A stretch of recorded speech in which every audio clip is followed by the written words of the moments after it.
मंत्रिमंडळात लिंबू, मिरच्या, कवट्या आणि टाचण्यांना महत्त्व आलंय असा हल्लाबोल सामनाच्या अग्रलेखातनं शिंदेंवर करण्यात आलेला आहे। मिंधेंनी वर्धापन दिनी मुर्द्यांमध्ये प्राण फुंकण्याचा प्रयत्न केल्याचंही यामध्ये म्हटलंय।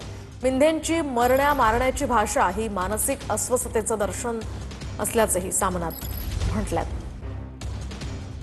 नेमकं काय टीका करण्यात आली आहे सविस्तर पाहूयात। महाराष्ट्राच्या मंत्रिमंडळात कधी नव्हे ते लिंबू, मिरच्या, टाचण्या, कवट्या यांना महत्त्व आलंय। हे मिंधे यांचं कर्तृत्व, ज्यांचं मीठ खाऊन या पदास ते पोहोचले त्यांनाच गाडण्याची भाषा हे करतात।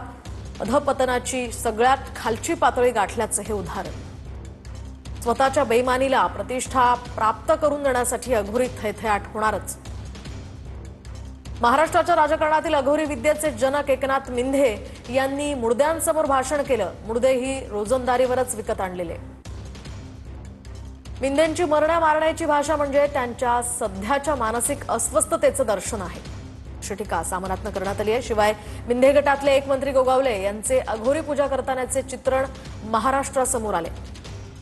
यात ते मंत्री महोदय संपूर्ण उघडेबंब बसलेले आहेत। आजूबाजूला मानवी कवटी, हाडं आणि पूजापाठ करणारे अघोरी बाबा बसले आहेत।